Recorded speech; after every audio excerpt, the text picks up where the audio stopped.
बे गोमानायाथ' हरावनो जादों ओमफ्राय आं जेब्ला माइ सुनो होननानै गिर्जायावहाय फैयो जोबोद दुखुनांथावनि खौरां लोगोफोर बेराफारसे ओरैहाय रंजानाय बोथोर सफैगासिनो दङ बर'दिन बोथोर बे समावनो दिनैहाय बेबायदिनो चिरां जिल्ला खयलामयला बिसिडिसिनि सिङाव थानाय नंथु हाथिमारा बेप्टिस्ट चार्चनि गिर्जायावहाय बेबायदिनो गिलु बालु सिखावनि खामानि दा मा खावनानै लांदों आङो नोंथांमोननो भिडिअनि गेजेरजोंहाय गासिबो बिथांमोननिफ्रायनो मिथिना लागोन ओमफ्राय जोबोद दुखुनांथावनि खौरां दानि आथिखालाव बेबायदिनो मन्दिरानो जा एबा गिर्जानो जा मानो खनले सिखाव ओरैबायदि दुखुनांथावनि खौरां दा दाख्लै बावैसोबो बेफोरबायदि घटना जानानै थांबाय जेरै बेबायदिनो मन्दिरफोरनिफ्रायबो खावनानै लांदों बेबायदिनो गोबांथार गिर्जाफोरनिफ्रायबो खावनानै लांदों दा बेनिखायनो आं बे भिडिअनि गेजेरजों बुंगोन दा बेफोरबायदि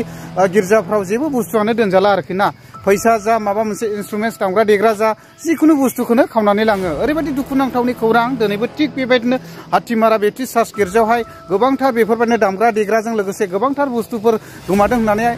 बिथांमोना आंखौ रिकुवेस्ट खालामना लिंहरदों दा आं बिथांमोननिफ्राय मिथिनानै लानि ओमफ्राय ओरैबायदि साबधान जानाया जोबोद मोजां दानि आथिखालनि ओरैबायदि सिखाव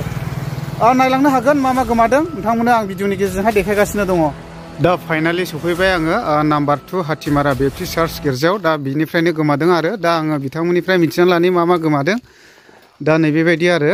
ओरैहाय नै आं हाबलांनानै देखायनि माबायदि खावदों आदा अबेजों हामा बोरै हाबदों एसे आं देखायनि माबायदि हाबदों आरो जायखिया नैबे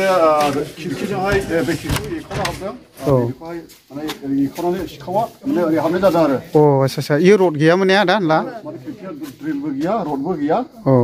जायखिया खिरखिखौ एखावनानैहाय हाबदों ओरै हाबनानैहाय बे गिर्जानि माखासे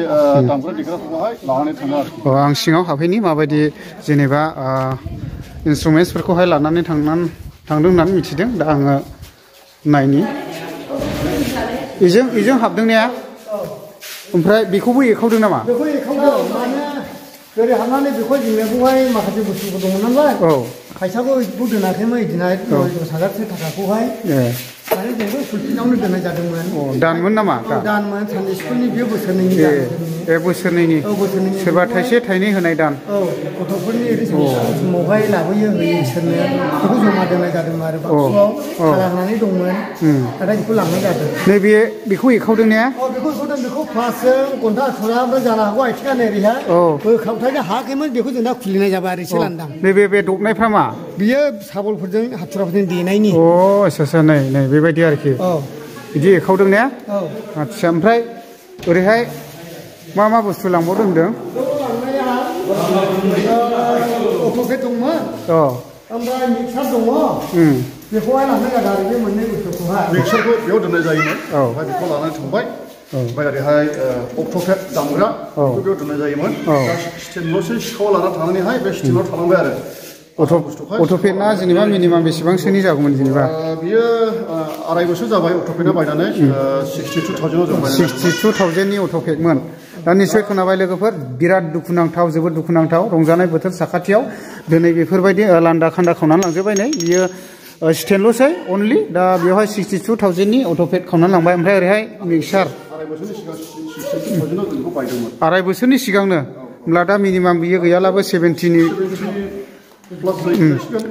बिराद दुखुनांथाव ओमफ्राय बेजों लोगोसे मा होनदों मिक्सार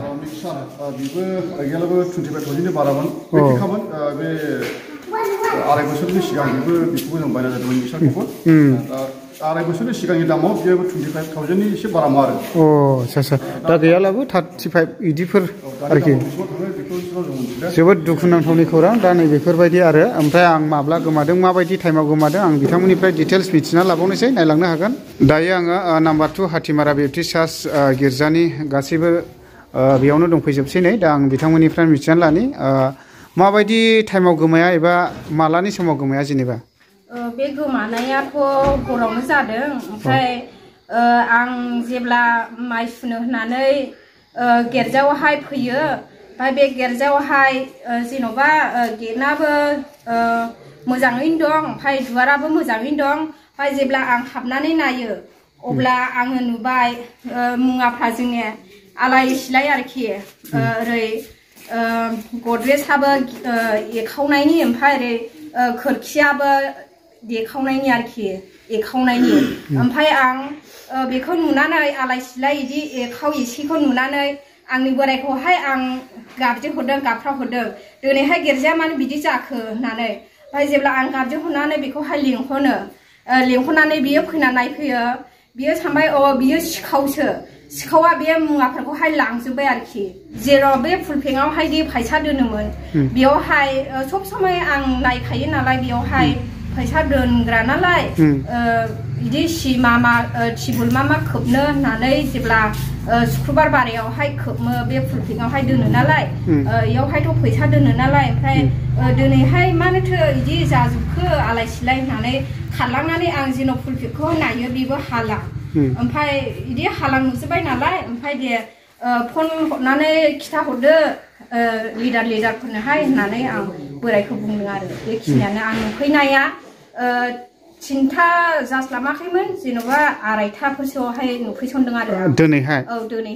बिदिब्ला बेलासिनि गथनाया मोनायावसो जानानै थांदों ने मोनायाव जादों ओमफ्राय जेब्ला आं माइ सुनो होननानै गिर्जायाव होनांगौ नालाय माइ सुनो होननानै फाल्ला लांफैयो बेयावसो नुसनदों आरो नोंनालाथ' थाल मोनाखैमोन जाहैबाय ना थाल गैया आरोखि जों बिराद दुखुनांथाव दिनैहाय जोंनि बे 2 नं हाथिमारा बेप्टिस्ट मण्डलियाव मोनसे जाथाय जानानै थांबाय थांनाय दिनै बिस्थिबार मैया बुधबार मोनानि गेजेरावहाय जोंनि गिर्जानि जि दामग्रा आगजुफोर बेखौहाय माखासे सिखावफ्रा खावनानै लांनायखौ जोङो दिनै बेलासियाव जोङो नुनो मोनबाय दा जोङो बेखौनो रायजोनि जानानै जोङो मण्डलनि जानानै जोङो बेखौ दुखु मोनो आरो दुखु फोरमायहरनो रायजोफोरनिसिम सोरबाफोर बबावबा मोनसनबायोब्ला बेखौ जाहाथे बे चेनेलनि गेजेरजोंहाय जोङो मोनथिहरनो आं बेखौनो खावलायबाय आरो लोगोसे गोबां बेबायदिनो मन्दिरफ्राव गिर्जाफ्राव बेबायदिनो हाबबाय थानाय सिखाव हाबबाय थानाय खावबाय थानाय जों बेखौ नुनो मोनदों आरो खोनानो मोनदों गुबुन गुबुन मण्डलिफ्राव गुबुन गुबुन गिर्जाफ्राव गुबुन गुबुन फसंथानफोराव बेबायदि जाथ'वाखै आं बिथांमोनखौ आङो खावलायहरनो सानो आरो साबधान बानायहरनो सानो जिहेथु बेबायदि जोंनि बायदि जाया आरो बेबायदि जानायनिफ्राय जाहाथे गोजानाव थानो हायो आं बिथांमोननि गिर्जाफोरखौहाय फसंथानफोरखौहाय आङो खावलायो आरो जेन' साबधानै थायो आरो साबधानै बे दामग्रा आगजुफोरखौहाय दोनो आं बेखौनो गुबुन गुबुनफोरखौबो आङो खावलायनो थायो आरो फंनैसो बुंनो सानबाय बे जोंनि 2 नं हाथिमारा बेप्टिस्ट मण्डलिनिफ्राय जि जोंनि दुखुनांथाव जाथावियानो जानानै थांबाय थांनाय मोनायावहाय मा समावहाय सिखावा खिरखिखौ खेवनानै हाबनानै गासै गिर्जा सिङावनि जोंनि दामग्रा देग्रा इसोरखौ बाख्नायग्रा सिबिग्रा आगजुफोरखौ दिनै हरावहाय रावबो मिथियाजासे खावनानै लांजोब्बाय मथा मथि जा दङ बेखौ गासैखौबो खावनानै लांजोब्बाय